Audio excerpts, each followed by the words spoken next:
അസ്സലാമു അലൈക്കും വറഹ്മത്തുള്ളാഹി വബറകാതുഹു. ബിസ്മില്ലാഹിൽ അൽഹംദുലില്ലാഹി വസ്സലാത്തു വസ്സലാമു അലാ റസൂലില്ലാഹി വഅലാ ആലിഹി വസഹ്ബിഹി അജ്മഈൻ. ബഹുമാന്യ സുഹൃത്തുക്കളെ,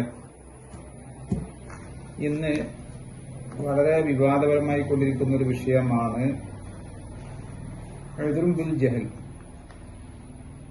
ജഹല് ഉള്ള ആളുകൾക്ക് ഉദ്റുണ്ടോ? അവർ കുഫ്രോ ശിർക്കോ ബിദ്അത്തോ അല്ലെങ്കിൽ മറ്റു തിന്മകൾ, അവർക്ക് ഖത്തകളോ മാസിയത്തോ തുടങ്ങിയ ഏത് കാര്യമായാലും അറിയാത്തൊരു കാര്യം ഒരാൾ ചെയ്താൽ ശറഇൽ അവർക്ക് ഉദ്ർ അനുവദിക്കുന്നുണ്ടോ എന്നുള്ള വിഷയമാണ് ഉദ്റുൻ ബിൽ ജഹൽ എന്ന വിഷയം ചർച്ച ചെയ്യുന്നത്. അത് പലപ്പോഴും ഇന്ന് ആയിക്കൊണ്ടിരിക്കുന്ന ഒരു അവസ്ഥ, ചില വിഷയങ്ങൾ മാത്രം ഉദ്റിനെ പരിമിതപ്പെടുത്തി ചർച്ച ചെയ്യുന്നു. അത്രയും വിഷയങ്ങൾ മുൻഹസറായ രീതിയിൽ ചർച്ച പുരോഗമിച്ചുകൊണ്ടിരിക്കുന്ന ഒരു അവസ്ഥയാണുള്ളത്. തങ്ങളുടെ താല്പര്യം, പല കക്ഷികളും പല വിഭാഗക്കാരും പല വ്യക്തികളും തങ്ങൾക്ക് ഇഷ്ടമല്ലാത്ത, മൊത്തത്തിൽ ശറഇ ഇഷ്ടമല്ലാത്ത, അതിൽ തന്നെ സ്പെഷ്യൽ വിഷയങ്ങൾ അല്ലെങ്കിൽ ചില തിന്മകൾ, ഷിർക്ക്, കുഫ്ർ, മാസിയത്ത്, ബിദ്അത്ത്, ഇങ്ങനെ പല കാര്യങ്ങളും, അതിൽ ചില കാര്യങ്ങൾ പ്രത്യേകിച്ചെടുത്തു പറഞ്ഞുകൊണ്ട് വളരെ മുഹിമ്മായി ഇസ്ലാം തിന്മയായി പഠിപ്പിച്ച തിന്മകളൊക്കെ തന്നെയാണത്. പക്ഷെ അത് പ്രചരിപ്പിക്കുന്നതിൽ ചില വിഷയങ്ങളിൽ മാത്രം എതിരില്ല എന്ന് പരിമിതപ്പെടുത്തി സംസാരിച്ച് അത് വികസിപ്പിച്ചുകൊണ്ടിരിക്കുന്ന സമൂഹത്തിൽ തശ്വീഷും പ്രശ്നങ്ങളും ഉണ്ടാക്കാവുന്ന ഒരു ശ്രമം നടന്നുകൊണ്ടിരിക്കുകയാണ്.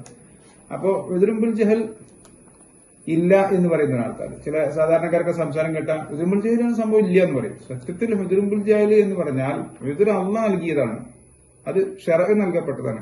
അത് ഇന്നുണ്ടോ?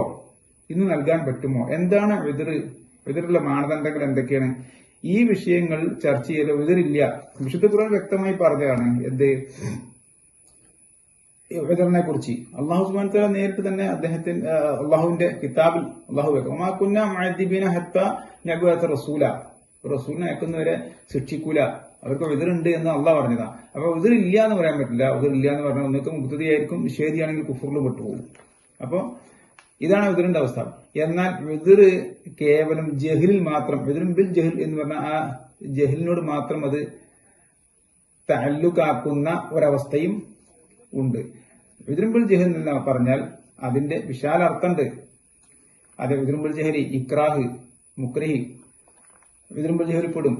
ശുബഹത്തുകള്, അതുപോലെ തന്നെ തഅ്വീല്, പരിഗണിക്കപ്പെടാവുന്ന തഅ്വീലുകൾ ഉദ്റിന്റെ പരിധിയിൽ പെടും.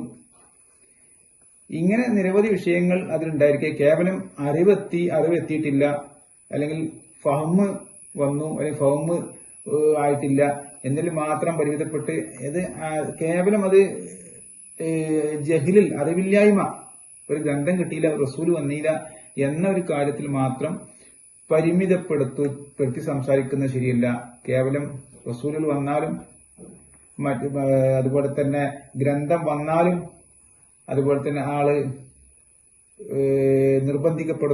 നിർബന്ധിതാവസ്ഥയാണോ, അയാളാരെങ്കിലും പ്രസ് ചെയ്യുന്നുണ്ടോ, അങ്ങനെ മുക്രിഹായ അവസ്ഥ അതുണ്ടോ, അതുപോലെ തന്നെ ശുബഹത്തുകൾ,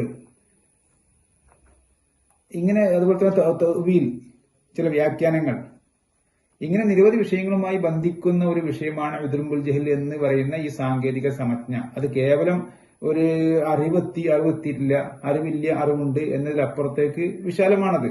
പണ്ഡിതന്മാർ അതിന് നിരവധി വിഷയങ്ങൾ ചർച്ച ചെയ്യുന്നുണ്ടെങ്കിൽ എന്തൊക്കെ കാരണം കൊണ്ട് ഉദ്ർ കൊടുക്കാം.